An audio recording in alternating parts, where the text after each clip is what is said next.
Home Capital Group is just one of Canada's alternative lenders. Its peers have seen their share prices fall as concern mounts over the entire industry. Equitable Group is one of those lenders caught up in the bad news devouring Home Capital stock. But earnings out this morning sure seem to indicate this lender is in a very different position. Andrew Moore is the CEO and president of Equitable Group. It's nice to see you. I wonder, when these earnings came out this morning, what message did they send to wary investors who have been watching this whole mess unfold, now looking at actual earnings rather than... Well, I think what they showed is that Equitable Bank is a very strong bank. When you look at its balance sheet, we're actually one of the stronger banks in the country, the way banks measure their balance sheets. And we had a record net income, record earnings, really solid performance, very little credit losses. And so really just strength all round was today's message.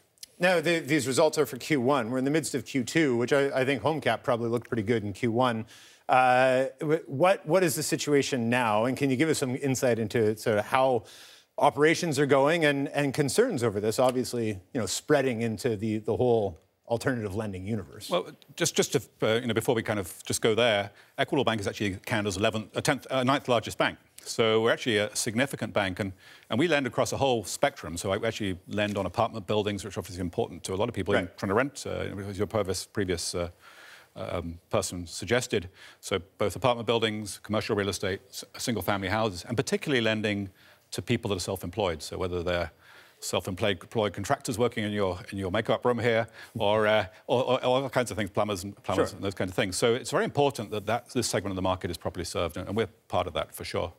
Have you gone through your existing loans? I mean, has what's happened at HomeCap, has it made you refocus and gone back through your books to make sure that what you have is safe and healthy? We've been through those books so deeply. We know every corner of those books. There are no problems in our mortgages, I can tell you that for sure. Have you seen, as we've seen at HomeCap, have you seen a decline in people, their investments and high interest savings accounts? Are people pulling their money out of? Well, we put out a comprehensive financial report this morning, and you can see that there are issues. We don't have any issues, frankly. The bank is looking very sound in that regard. In your earnings, though, you did say that money has been coming out. A little bit of money's been coming out, 2% of our deposits, but things can move day by day, and it's a modest amount at this point. I guess before we even get into what the potential for contagion is, the issue that we've talked a lot about around HomeCap is trust. And whether there is trust in the notion of alternative lending, is that a concern? And what are you guys doing now to try to address that? Well, I think clearly, why I'm here today even is to project trust, frankly. We've got nothing to hide. We have a great bank, really well run, really strong internal controls, using a 3 lines of defense model. We're sober, careful bankers, very careful about how we lend, very concerned about looking after the interests of the people borrowing money to buy a house, and also interested about the safety of the deposits with our bank. I wonder, if HomeCap's in trouble, is this a business opportunity for you? I wouldn't see it that way, frankly. I think we want to grow our business at a steady pace, a reasonably slow pace, frankly. We're bankers, and bankers are cautious by nature, and I certainly am. So I don't see this as an opportunity, frankly. I see this as something where we've got to keep on looking after our customers, and do it as we have for many years. HomeCap secured its $2 billion line of credit. It's already sort of stepped into that.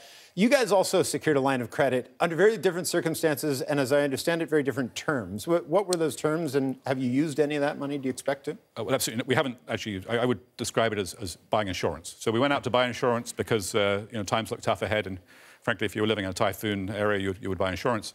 So we've gone out and bought insurance. We bought insurance from 5 of the big six banks, and we're hoping to have all 6 banks support us, which I think is a measure of the credibility of our institution.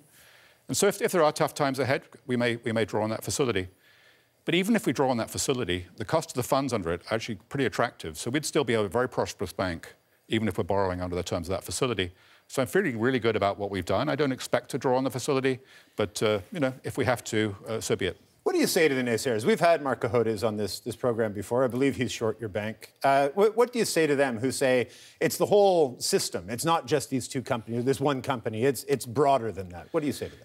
Well, I think the system's sound, and whether it's coming from CMHC and finance at the top of the house in Ottawa, all of the big 6 banks obviously highly engaged in the mortgage market, the system is sound. This is all being run by sensible people. And I've got complete confidence, frankly, that whatever comes going forward, the housing market itself and the financing of houses in Canada will continue to be very sound. All right, we've got to leave it there. But thank you very much for coming in. Thank you for having me, Peter. Good stuff. Andrew Moore is the president and CEO of Equitable Group.